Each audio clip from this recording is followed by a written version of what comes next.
तो चलिए स्टार्ट करते हैं कुछ प्रेजेंट इंडेफिनिट के ही इंटेरोगेटिव्स। इंटेरोगेटिव्स में डू या डज वो स्टार्टिंग में यूज होते हैं। अगर कोई क्वेश्चन वर्ड आता है तो वो भी स्टार्टिंग में आता है। चलिए बनाते हैं। पहला, क्या वह रोजाना स्कूल जाता है? ता है लास्ट में, यानी कि ये प्रेजेंट इंडेफिनिट है। और लास्ट में क्या आया है तो ये क्वेश्चन है, यानी कि इंटेरोगेटिव है। ठीक है, चलिए बनाते हैं। क्या आया है तो हेल्पिंग वर्ब जो होती है वो स्टार्टिंग में आ जाएगी।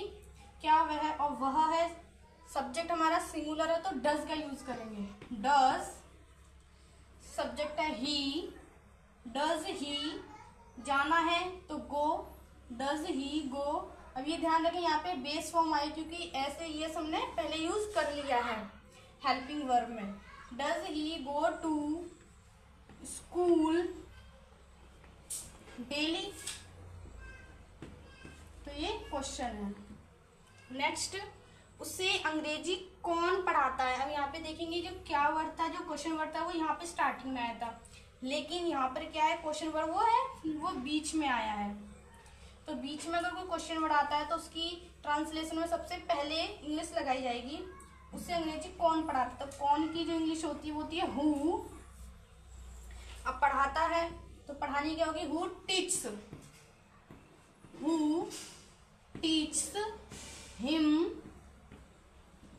उसे है सब्जेक्ट तो who teaches him English. Next, वह हारमोनियम कब बजाती है? तो इसमें भी जो क्वेश्चन वर्ड है वो बीच में है, कब, यानी कि व्हेन। ये व्हेन की इंग्लिश है।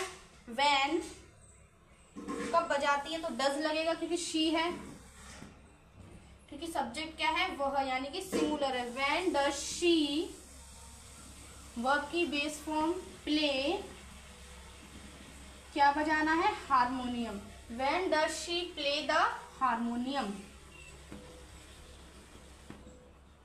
Harmonium question mark. इनमें सबसे ज्यादा जरूरी है वो ध्यान रखना है कि इन सभी टेंसेस में क्वेश्चन मार्क का यूज होता है। क्या तुम हॉकी खेलते हो? तो इसमें जो क्या वर्ड है, यानी कि जो क्वेश्चन वर्ड है वो स्टार्टिंग में आया है तो हेल्पिंग वर्ब का यूज होगा, ना कि व्हाट का यूज होगा। क्या तुम हॉकी खेलते हो? तुम है तो डू का यूज करेंगे क्योंकि प्लूरल है। Do you,